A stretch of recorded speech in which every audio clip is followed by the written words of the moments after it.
Hi, welcome again to Weird Writers.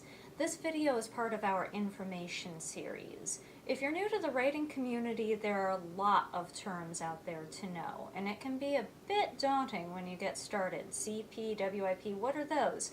So this video is all about writing lingo. Let's get started. WIP. This is one of the biggies.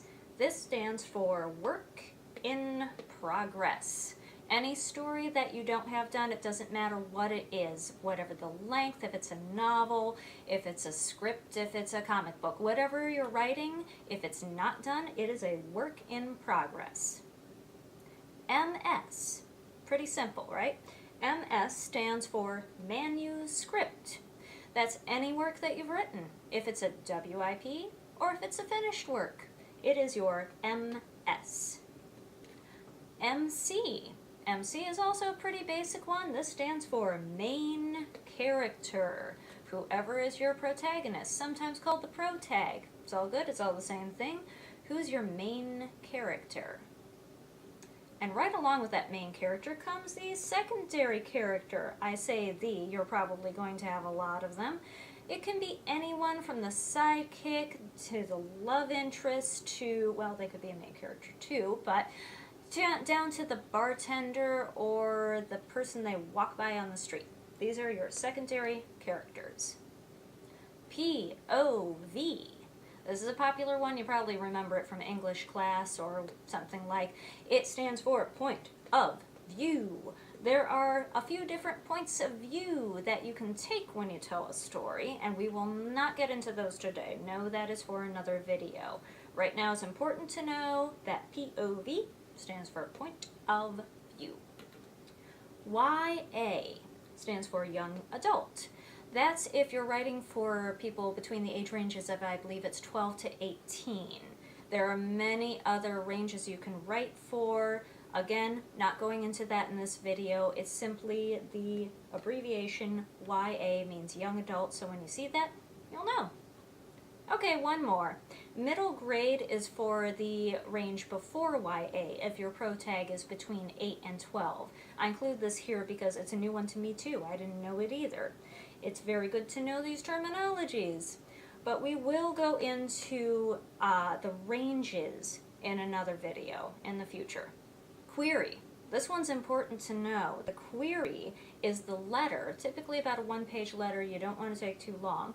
But it's a letter you send to agents, sometimes magazine editors, sometimes publishing houses if they request it, describing your work and hopefully getting their excitement up so that they request more from you. R and R. This is also a new one to me. I'm learning. This is so exciting. Apparently, R and R means request and revise. An agent has read your query and liked your submission, but they are requesting that you revise the submission. This is a good thing. That means they're interested. Very exciting. Request and revise. Planner. What kind of writer are you? Are you the kind of writer who plans things? Who does a detailed outline? Who takes 6 months of research, maybe a year, maybe 2 years, 5, 12, who's counting? Just to plan out your work before you actually sit down and write it? If so, you're a planner. Pantser. This is the opposite of planner. Can you guess why? Because you're flying by the seat of your, you guessed it. These are the people who just jump in and write. Guilty. Just jump in and write and see where it takes you. Little to no planning, you get an idea, you just jump right in and go for it. And of course, if we're going to say planner, pantser, we have to give a nod to those plantsers out there. Yep, that's a mixture of the two. You're going to be doing a little bit of work, but then you're not going to go crazy on it because you want to get writing. You are a plantser. Plot bunny. Okay, I couldn't resist. I put a cute little ears and a tail on it because it just sounds so cute. I mean, plot bunny after all. A plot bunny is one of those ideas that pops into your head usually when you really don't want it there, when you're working on something else and you're like, no, go away, story idea. I have other story ideas. And a story idea just kind of hops around in your brain and then it multiplies. and it brings more story ideas and more and more and more, and it just won't stop. That is a plot bunny. ARC. This is another one that was new on me when I joined the community. Advanced Reading Copy. That is something done by publishers when your work has been accepted and they're going to publish it. They give out advanced reading copies to certain people only, basically normally to reviewers. So they can have a review out even before the work is published, build up the buzz. That is an advanced reading copy. On sub. This is a good thing. Again, this means you have an agent and they are actively trying to sell your work to a publishing house, or 2 or 3, however many it takes, on submission. On sub. Aesthetic. Now, not only is that a fun word to say, but it can mean several different things. In the terminology that we're talking about here, an aesthetic is something you make to describe your plot, as it were, to describe your book, like a summary. But you know how they say a picture's worth 1,000 words? It's normally a series of pictures. You might also add some music or something, whatever you like. Or you can make a bulletin board, put up pictures, fabric, whatever reminds you of your story so that you can describe it.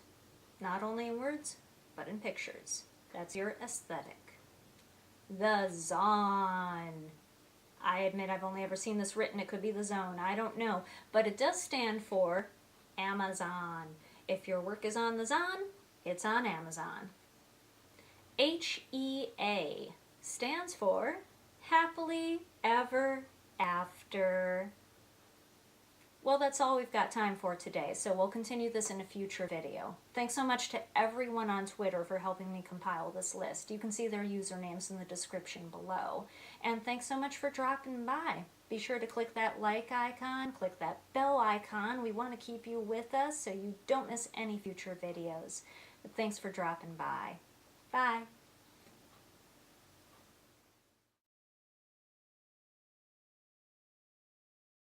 Well, that's time. That is time. I just saying. I don't know what I'm saying.